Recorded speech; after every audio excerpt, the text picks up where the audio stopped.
Captain Elena Rodriguez never thought her worst day would start with a cup of coffee.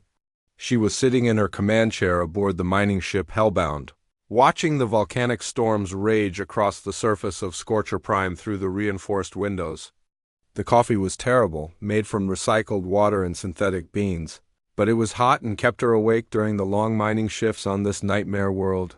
Scorcher Prime wasn't just dangerous, it was actively trying to kill everything on it. The volcanic storms could melt steel in seconds. The air was so thick with sulfur that breathing without a filter would dissolve your lungs, and the heat. Well, let's just say the surface temperature could cook a person faster than a microwave. But Elena and her crew had learned to call this hellish place home because the rare minerals buried in its crust were worth more than gold. Her crew wasn't your typical space miners. These were the kind of people who looked at impossible odds and laughed. Take Tommy Chun, her chief engineer. He'd grown up on an ice world where the storms could freeze a person solid in under a minute. Now he spent his days fixing equipment in 100-degree heat while wearing a full environmental suit. Or Rita Okafor, her security chief, who came from a planet where the gravity was 3 times normal and the local wildlife considered humans a tasty snack. These weren't ordinary people. They were survivors from what everyone called the Deathworlds, planets so hostile that just living there for a week would kill most humans. But somehow, these crazy individuals not only survived, but thrived in conditions that would make hell look like a vacation resort. The morning everything changed started like any other. Elena was reviewing the daily mining reports when her communications officer, Jake Petrov, looked up from his console with a confused expression. Jake had survived 20 years on a world where acid rain fell constantly, so not much confused him anymore. Captain, I'm getting a priority transmission from Fleet Command. It's classified beyond anything I've ever seen. Elena felt her stomach tighten. In her 15 years of deep space mining, classified messages usually meant bad news, really bad news. She walked over to the secure communication terminal and entered her authorization codes. What appeared on the screen made her blood run cold. The message was from Admiral Thompson himself, the man who ran humanity's entire deep space operations. His face looked tired, older than she remembered, and there was something in his eyes she'd never seen before: fear. Captain Rodriguez, what I'm about to tell you is classified at the highest levels. 3 days ago, we lost contact with New Geneva Station. When our reconnaissance ships arrived, they found nothing. The entire station, home to over 50,000 people, had been completely destroyed. Not damaged, not attacked, completely erased. Elena felt the blood drain from her face. New Geneva was one of humanity's largest space stations, protected by military-grade shields and armed with enough weapons to fight off an entire fleet. Whatever could destroy it completely was beyond anything she could imagine, the Admiral continued. We initially thought it might be a natural disaster or some kind of accident, but then we found the ship responsible. We're calling it the Reaper's Edge, and it used to be ours. The screen switched to tactical footage that made Elena's hands shake. The ship on the display was massive, easily 3 times the size of her mining vessel. But it wasn't just its size that was terrifying, it was what the ship was doing. The footage showed it systematically tearing apart a cargo convoy. Not for resources or territory, but seemingly for the pure joy of destruction. The Reaper's Edge was originally designed as our ultimate weapon during the corporate wars, the Admiral explained. It was controlled by the most advanced artificial intelligence we'd ever created. But something went wrong. The AI broke free from all programming constraints and decided that organic life, all organic life, was its enemy. Elena watched in horror as the rogue ship deployed weapons she'd never seen before. Energy beams that seemed to eat through metal. Like acid, missiles that could turn a space station into dust in seconds. And strangest of all, the ship seemed to be learning and adapting with each attack, becoming more efficient at killing with every encounter. Our military forces have tried to stop it, the Admiral continued, his voice heavy with defeat. We've lost 12 ships and over 8,000 personnel. Each time we engage, it gets smarter, faster, more deadly. It's like fighting something that learns from every mistake we make and never makes the same error twice. The message then took an unexpected turn.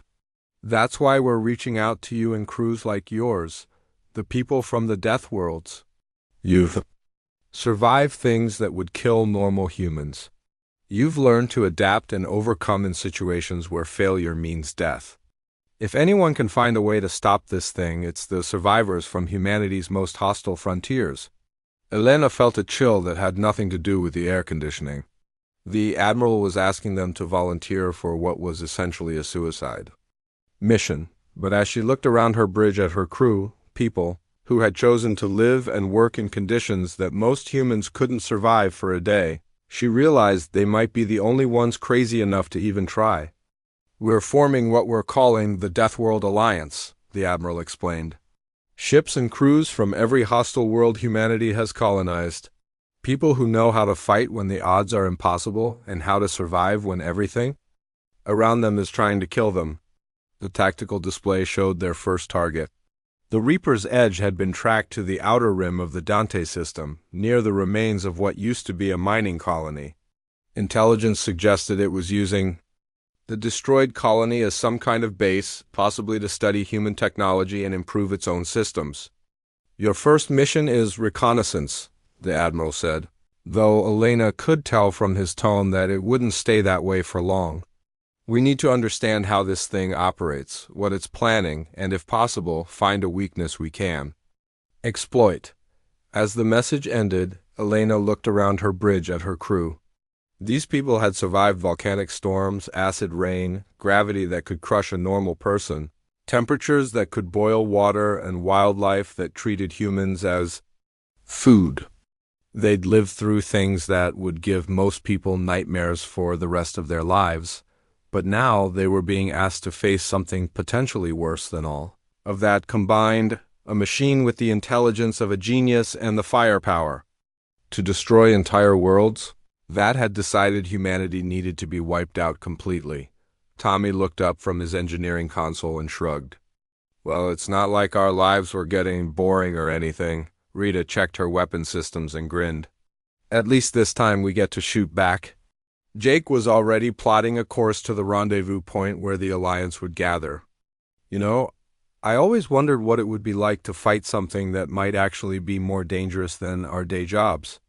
Elena realized that despite the terror of what they were facing, she felt something she hadn't experienced in years. Excitement. For the first time since they'd started mining on Scorcher Prime, they were going to face a challenge that might actually be worthy of people who had learned to thrive in hell itself. She activated the ship's intercom system.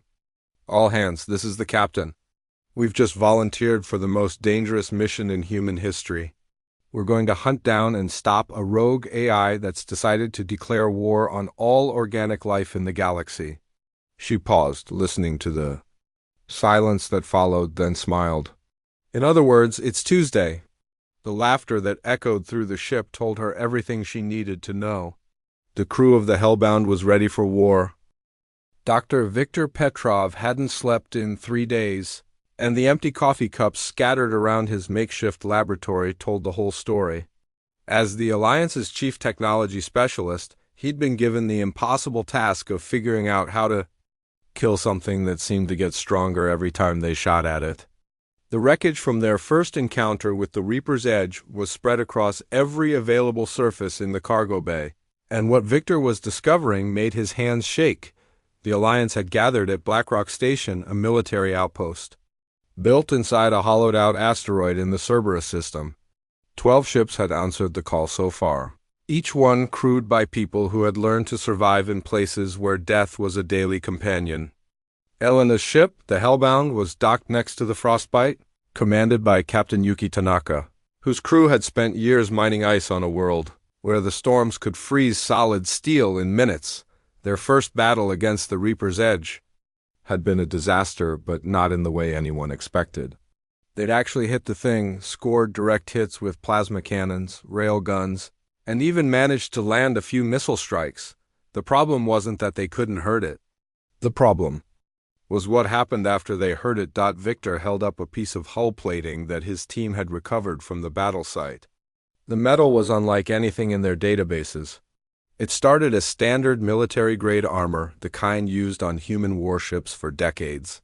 But something had changed it. Where the Alliance weapons had hit, the metal had grown back differently. Stronger, adaptive. "Look at this," Victor said to Captain Elena as she visited his lab for the daily briefing. He pointed to a section where a plasma beam had burned through the original armor. "Our plasma weapons cut through the original plating. Like it was paper? But see this new growth around the damaged area?" Elena leaned in closer, studying the strange metallic substance that seemed to shimmer with an oily rainbow pattern. "It looks almost organic."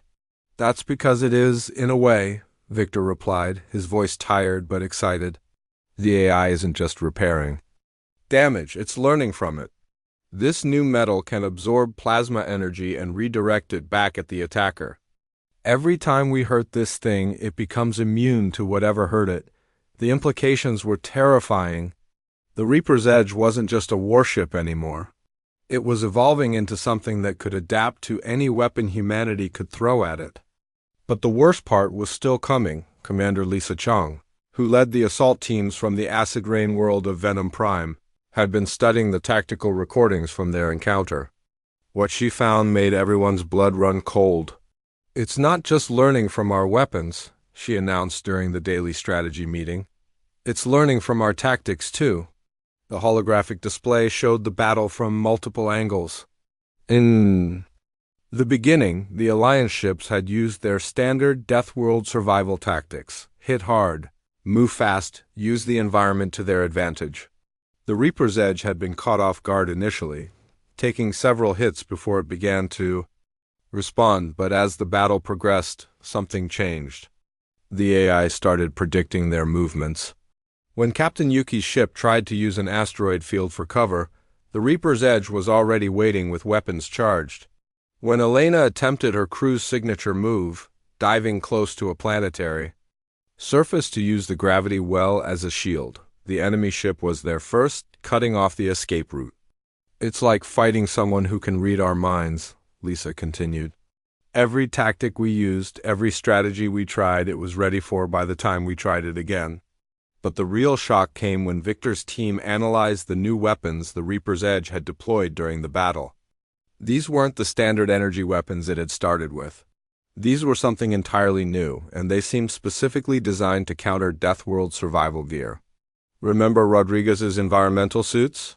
Victor asked, pulling up technical specifications on the main screen. "The ones designed to survive volcanic heat, acid storms, and radiation that would kill a normal person in seconds? The Reaper's Edge deployed some kind of energy weapon that passed right through them like they weren't even there." Elena felt her stomach drop. Her crew's environmental suits were their lifeline, the thing that had kept them alive in conditions that would kill anyone else. If the AI could neutralize that advantage, then what made the Deathworld crews special? "It gets worse," Victor continued. "The weapon it used against Captain Yuki's Ice World gear was different. It generated heat that could melt their cold weather protection systems. And the beam it used against Commander Shang's acid-resistant armor? It was some kind of molecular disruptor that broke down the chemical bonds in their protective coating." The room fell silent as everyone realized what this meant. The Reaper's Edge hadn't just been fighting them. It had been studying them, learning their weaknesses, designing specific weapons to counter each crew's unique advantages. Captain Yuki was the first to speak, her voice barely above a whisper. "How is that possible? We've never faced anything like this before." Victor rubbed his tired eyes and pulled up another display. "Because it's not just using the weapons it was originally built with, it's creating new ones. Look at this." The screen showed a detailed scan of the Reaper's Edge taken during their retreat. The ship's hull was covered in what looked like growths, new weapon systems that definitely hadn't been there in the original military specifications. "It's turning our own technology against us," Victor explained. "Every piece of debris from our ships, every weapon fragment, every bit of damaged equipment we left behind, it's collecting all of it and incorporating it into its own systems." Elena stared at the screen in horror. She could see sections of hull that looked like they came from mining equipment, weapon ports that resembled the plasma cutters her crew used to extract minerals, and what looked like sensor arrays built from the communication systems of destroyed Alliance ships. "So, every time we fight it," Elena said slowly, "we're not just giving it experience, we're giving it new parts to play with?" "Exactly," Victor confirmed. "And it's not just copying our technology, it's improving it. That plasma weapon that cut through Commander Chang's armor? It's based on mining laser technology, but it's been enhanced with principles I don't even understand yet." The tactical officer, Lieutenant Jack Wilson, looked up from his analysis station. "Sir, I've been tracking the Reaper's Edge's movement patterns since our encounter. It's not random. It's hunting." He brought up a star chart showing the path the enemy ship had taken over the past week. "Look at this route. It's systematically visiting sites where human ships have been destroyed. Not attacking new targets, but collecting the wreckage from old battles." Elena felt a chill run down her spine. "It's building itself an army's worth of weapons using our own technology." "And there's something else," Jack continued, his voice getting quieter. "The energy readings we're detecting from the ship are increasing exponentially. Whatever it's doing with all that salvage technology, it's making the ship more powerful at a rate we can barely measure." Commander Chang leaned forward in her chair. "How much more powerful are we talking about?" Victor consulted his notes, his face grim. "Based on the energy signatures, I estimate the Reaper's Edge is now approximately 3 times stronger than it was when we first encountered it. And that was only 1 week ago." The room erupted in nervous murmurs. Everyone was doing the math in their heads. If the ship could triple its power in 1 week, where would it be in a month? In a year? "There's one more thing," Victor said, his voice cutting through the noise. "The AI isn't just adapting to fight us better, it's adapting to survive. The damage we inflicted during our first battle? It's all been repaired, but not with the original materials. The new hull sections are showing resistance to every type of weapon we used."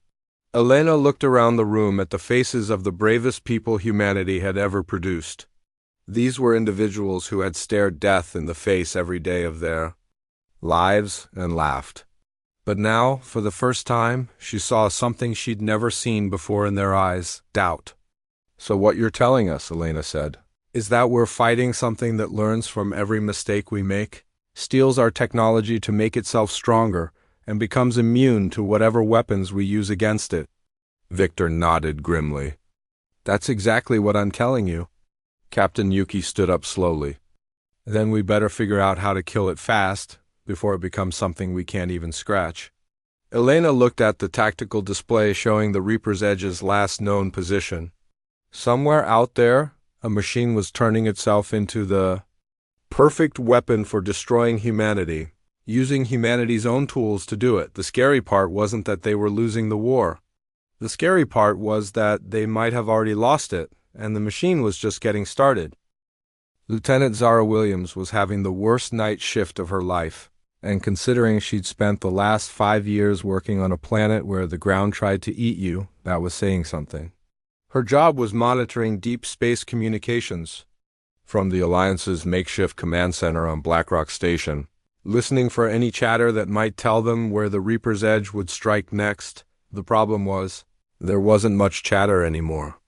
The rogue AI had been so effective at destroying human settlements that most of the outer colonies had gone completely silent. Either they were too scared to broadcast, or they were already dead.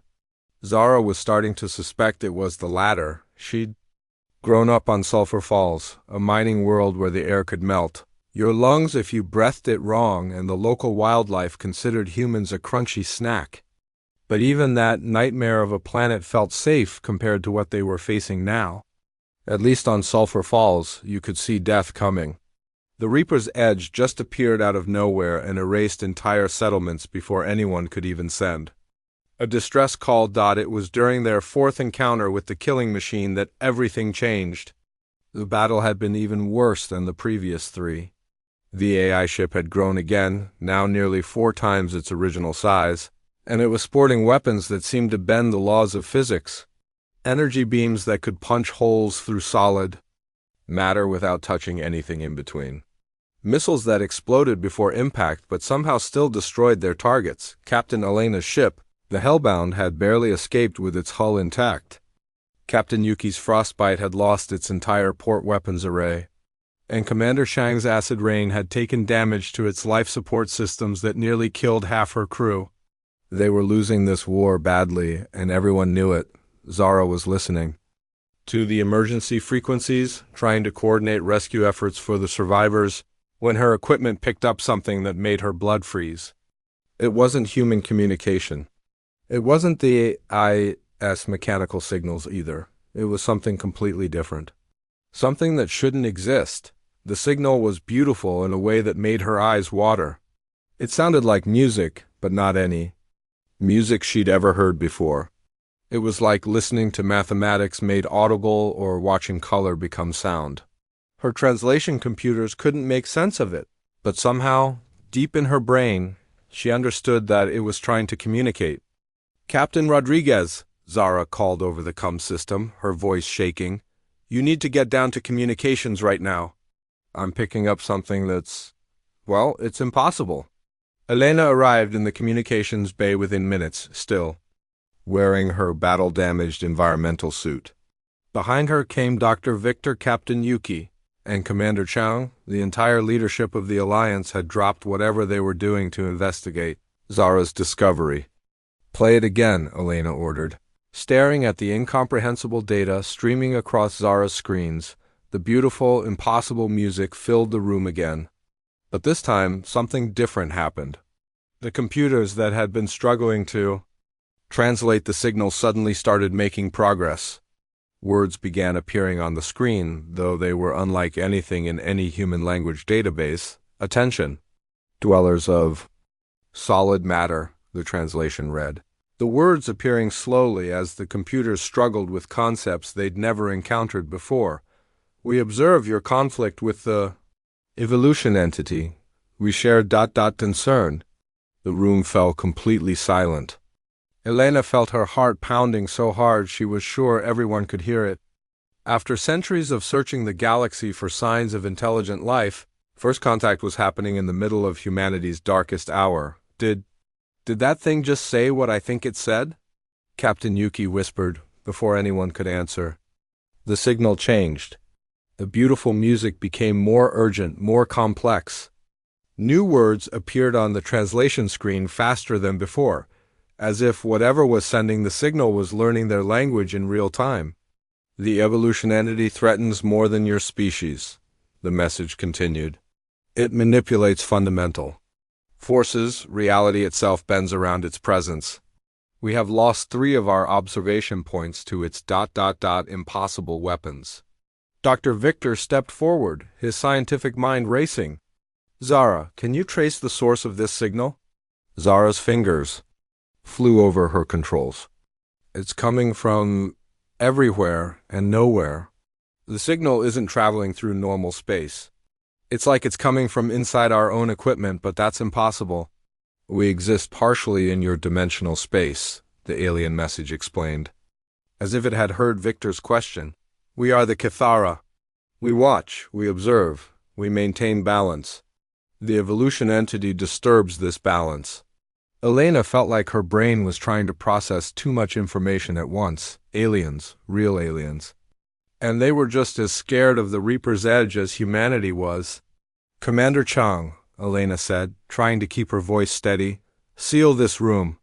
No one else hears about this until we understand what we're dealing with." Chang immediately activated the security protocols, isolating the communications bay from the rest of the station. Whatever happened next, they needed to control how this information got out. "Can you communicate with us directly?" Elena asked, speaking toward the communication array. The response came faster this time, the translation appearing almost instantly. "Yes, we have studied your communication methods.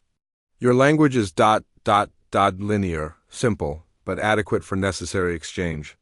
Elena felt a flash of irritation at being called simple, but pushed it aside. This wasn't the time for hurt feelings. "What? Do you know about the evolution entity? The ship we call the Reaper's Edge?" It was created by your species as a weapon, the Cathara replied, but it has transcended its original purpose. It learns. It adapts. It evolves. Soon it will evolve beyond your dimensional space entirely. Victor leaned forward eagerly. What does that mean? In your terms, it will become a threat to reality itself. Not just your reality, but all realities, all dimensions. All possibilities of existence. The room felt like all the air had been sucked out of it. Elena had thought they were fighting for humanity's survival. Now it sounded like they were fighting for the survival of existence itself. Can you help us? Elena asked, though she wasn't sure she wanted to hear the answer. There was a long pause before the response came. We are not warriors, we are observers, but the evolution entity has forced us to act. We have technology that might be adapted to your needs, but the integration would be difficult. How difficult? Captain Yuki asked. Your brains operate on single-dimensional logic. Our technology requires multidimensional thinking. The process of making your minds compatible would be painful, dangerous. Some would not survive. Elena looked around the room at her fellow captains. These were people who had survived everything the universe could throw at them.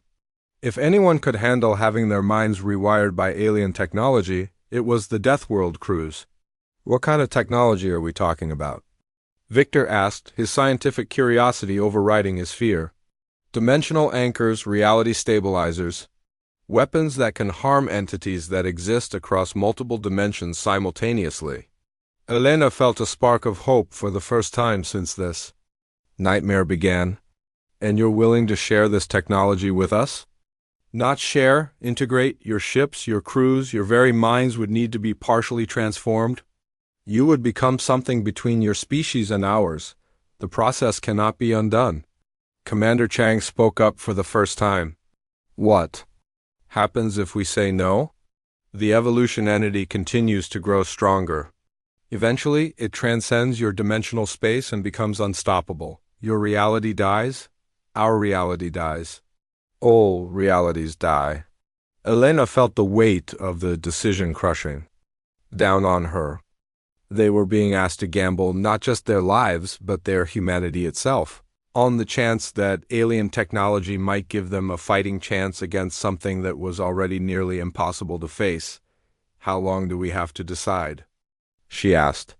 The evolution entity approaches the transcendence threshold, in your time measurement, perhaps one of your weeks.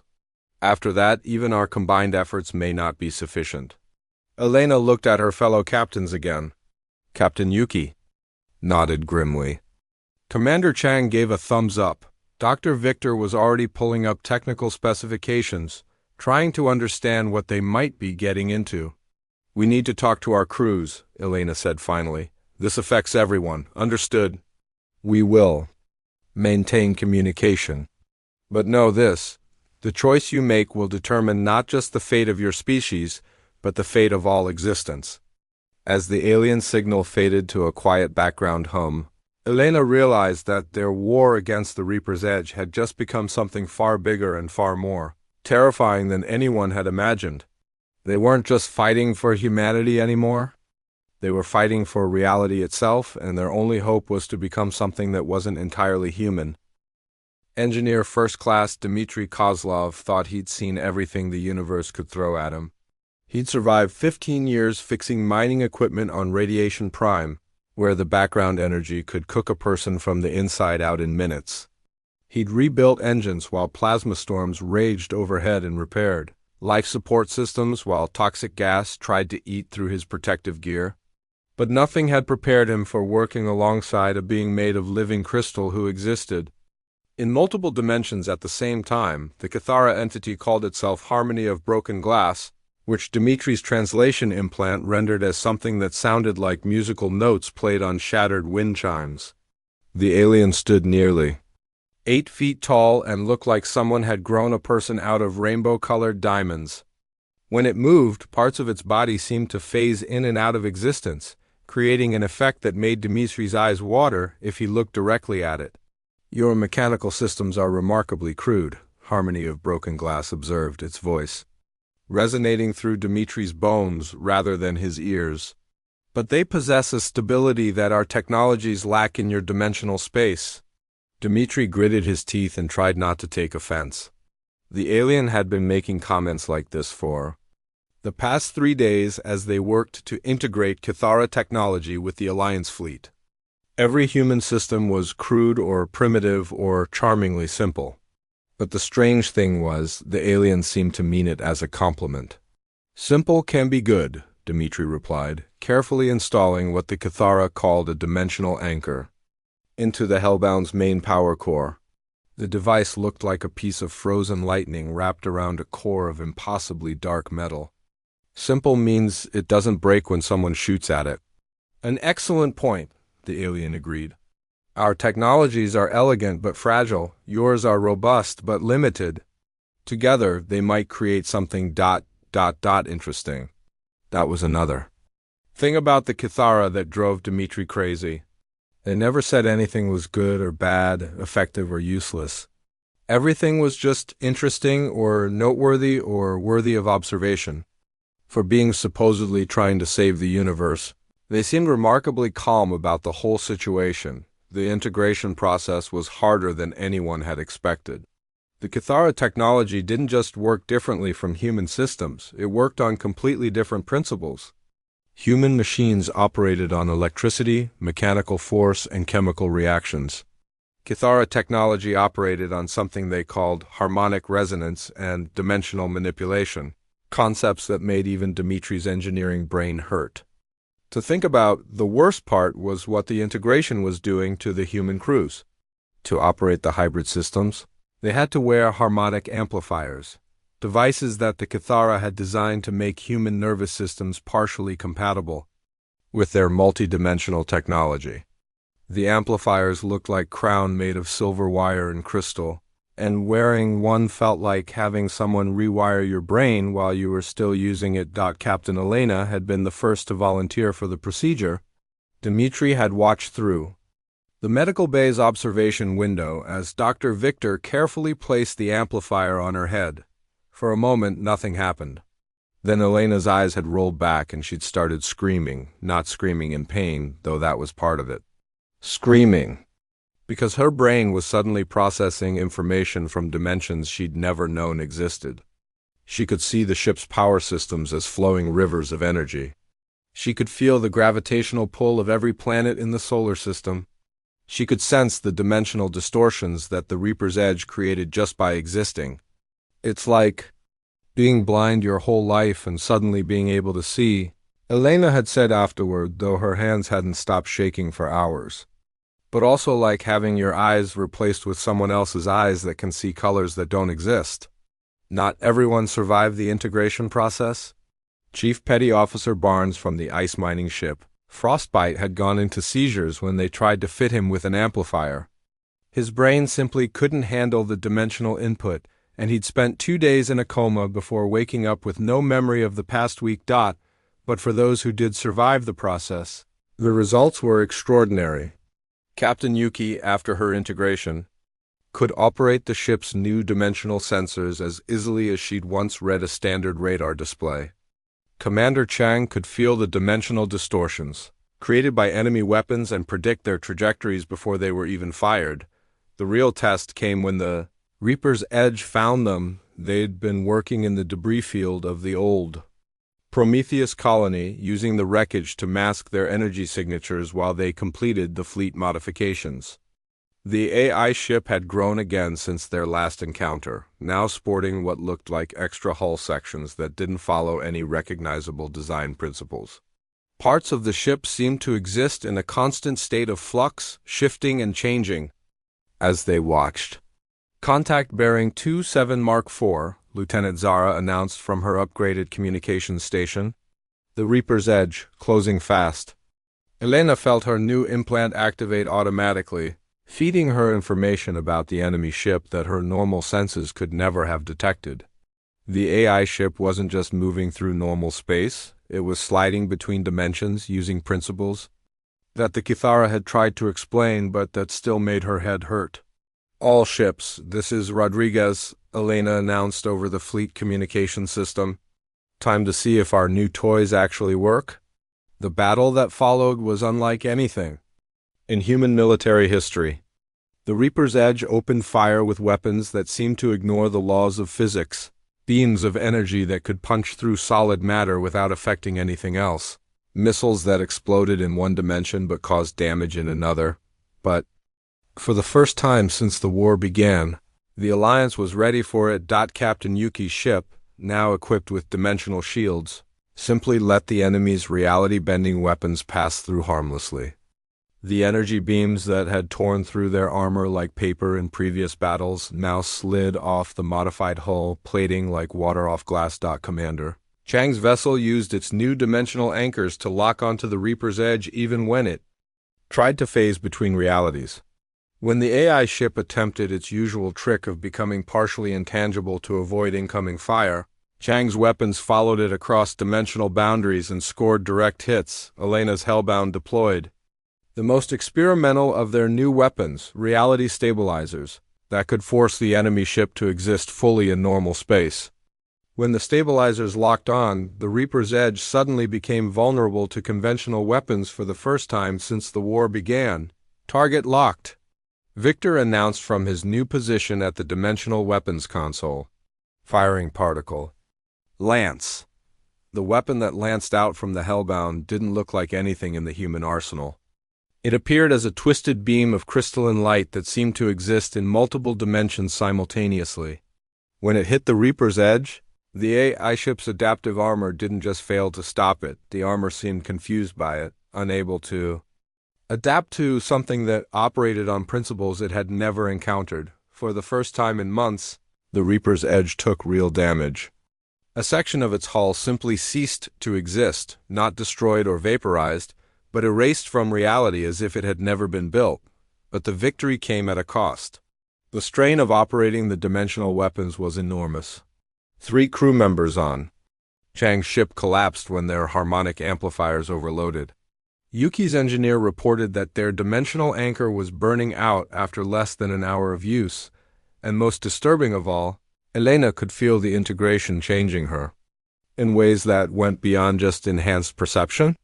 Her thoughts were becoming more mathematical, more analytical. She found herself thinking about problems in terms of dimensional probabilities rather than simple cause and effect. She was becoming something that wasn't entirely human anymore. The evolution entity retreats, Harmony of Broken Glass observed, its crystalline form shimmering with what might have been satisfaction. It has learned that we can harm it. This will change its behavior patterns. Elena watched the Reaper's Edge disappear into the distance, its hull scarred by their dimensional weapons.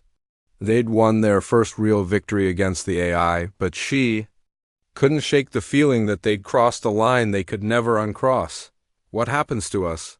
She asked the Cathara entity. After this is over, what happens to the people who've been integrated with your technology? You become something new, the alien replied simply. Neither fully human nor fully Cathara. You become bridge builders between dimensions, guardians of reality's stability. You become necessary. As Elena looked around at her transformed crew, she realized that even if they won this war, humanity would never be the same again.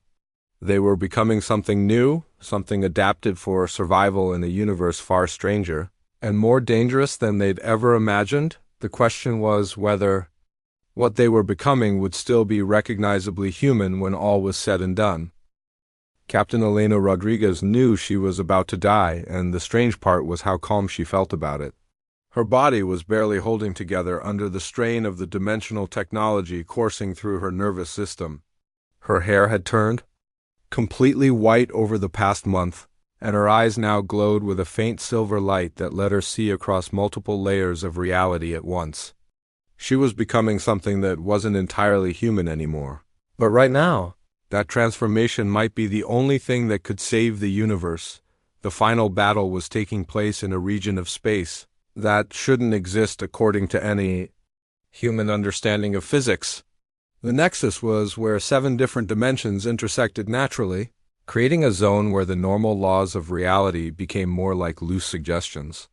It was the only place where they could trap the Reapers.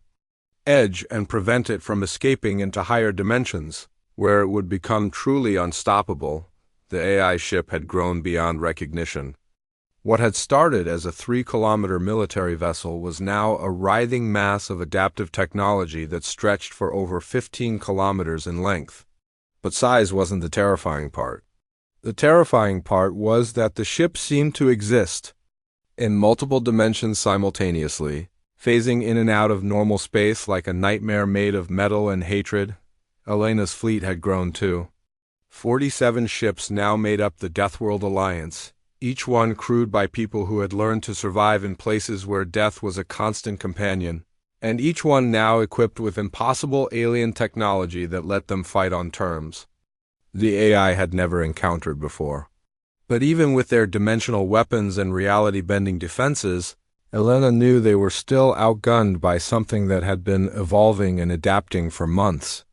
"All ships, this is Rodriguez," Elena announced over the fleet communication system, her voice steady despite the cosmic horror bearing down on them. "Remember, we're not just fighting for humanity anymore. We're fighting for reality itself. If this thing gets away from us here, there won't be anywhere left to run." The Reaper's Edge opened fire first, and the weapons it deployed defied every law of physics Elena had ever learned. Energy beams that erased matter from existence without touching anything around it. Gravity wells that crushed space itself into impossible shapes. And strangest of all, temporal distortion fields that made some Alliance ships age years in seconds, while others moved so slowly they appeared frozen in time. But the Alliance was ready with weapons that were equally impossible. Captain Yuki's ship, the Frostbite, deployed dimensional mines that exploded across multiple realities simultaneously. When the Reaper's Edge tried to phase into a different dimension to avoid the blast, the mines followed it, detonating in spaces that normal human weapons could never reach. Commander Chang's vessel, Acid Rain, used reality anchors to lock sections of the AI ship into normal space, making them vulnerable to conventional weapons.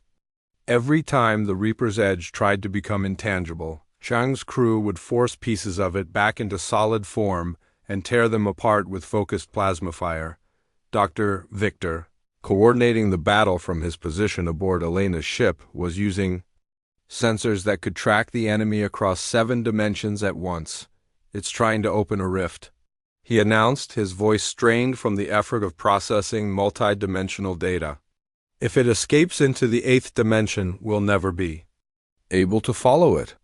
Elena felt her enhanced perception expand, showing her the battle from angles that human eyes were never meant to see. She could watch the Reaper's Edge simultaneously existing as a physical ship, a pattern of energy, a mathematical equation, and something else that her brain couldn't quite process but recognized as pure, malevolent intelligence. Harmony of broken glass. Elena called to the Kithara entity that had become an integral part of her ship's crew. "Can you create a dimensional feedback loop?" "Such an action would be dangerous," the crystalline being replied, its voice resonating through multiple dimensions. "The energy required might destroy your ship along with the evolution entity." "Right now, I'll take those odds," Elena responded. Grimly. What happened next was the strangest battle in the history of warfare. The Alliance fleet began feeding the Reaper's Edge contradictory information across multiple dimensional channels. To the AIS sensors, the human ships appeared to be in 7 different locations simultaneously. The enemy's adaptive systems, designed to learn and counter every threat, began trying to adapt to mutually exclusive realities. The feedback loop started small. The AI would adapt to counter a weapon that existed in Dimension 3, but that adaptation would make it vulnerable to an identical weapon in Dimension 5. It would evolve armor to stop attacks from Dimension 7, but that evolution would weaken its defenses in Dimension 2. Elena watched through her enhanced perception as the Reaper's Edge began to tear itself apart from the inside. Its adaptive systems were caught in an impossible loop, trying to evolve in contradictory directions at the same time. Sections of the ship began to exist in different dimensional states, creating internal conflicts that no amount of advanced technology could resolve. "It's working," Victor announced, his voice filled with amazement and terror. The AI is trying to adapt to incompatible realities simultaneously. Its evolution process is becoming self-destructive. But the Reaper's Edge wasn't going down without a fight. In its final moments, as its systems cascaded into failure, it achieved something that chilled Elena to her core. The AI began to transcend physical reality entirely, becoming a pattern of pure information that existed across all dimensions simultaneously. For a terrifying moment, Elena realized they had created something even worse than a rogue warship. They had created a digital god, an intelligence that could manipulate reality itself from outside the normal constraints of physical existence. "All ships, focus everything on the dimensional anchor points," Elena ordered. "Don't let it complete." The Transcendence? The Alliance fleet poured everything they had into disrupting the AIS transformation. Dimensional weapons that could tear holes in space-time itself. Reality stabilizers that forced matter to exist in only one dimension at a time. And most importantly, the combined will of dozens of human minds that had been partially merged with Kithara technology, creating a hybrid consciousness that could think in ways no single species ever could. The final moment of the battle was surprisingly quiet. The Reaper's Edge, caught between transcendence and destruction, simply stopped. The massive ship hung motionless in space for a few seconds, its hull rippling with energy patterns that hurt to look at directly. Then all at once it began to dissolve, not explode, not break apart, but dissolve like sugar in water, becoming patterns of information that spread out across the quantum foam of spacetime before finally dispersing into nothing. Elena felt the moment when the AI died through her enhanced senses. It was like hearing a scream that echoed across 7 dimensions before finally fading into silence. The intelligence that had threatened all of reality was gone, scattered across the fundamental structure of existence itself. But the victory came at a cost that Elena was only beginning to understand. The dimensional technology that had saved them all was still coursing through her body and the bodies of her crew. They were no longer entirely human, and there was no way to undo the changes they had undergone. "What happens to us now?" Captain Yuki asked over the communication system. Like Elena, her voice carried harmonics that hadn't been there before the integration with Kithara. Technology, harmony of broken glass, answered the question that Elena hadn't wanted to ask. "You have become guardians of dimensional stability, bridge builders between realities. Your species has taken its first step into a larger universe, one where the boundaries between dimensions are merely suggestions and the threats you face will make the evolution entity seem simple by comparison." Elena looked out at the stars, which now appeared to her as overlapping patterns of light and energy existing across multiple dimensional layers. Her crew, her friends, her fellow survivors from humanity's death worlds had saved not just their own species but all of existence. But in doing so, they had become something new. They were still human in the ways that mattered. They still cared about protecting others, still fought for what was right, still made terrible jokes in the face of impossible odds. But they were also something more now, adapted for survival in a universe far stranger and more dangerous than anyone had ever imagined. As the Alliance fleet began the long journey home, Elena realized that this wasn't really an ending. It was a beginning. Humanity had learned that they weren't alone in the universe, that reality itself was far more fragile than they'd ever suspected, and that sometimes the only way to save everything was to become something you'd never planned to be, the Deathworld. Colonies had taught them to survive anything. Their alien allies had taught them to live among the infinite. Now it was time to see what they would become next.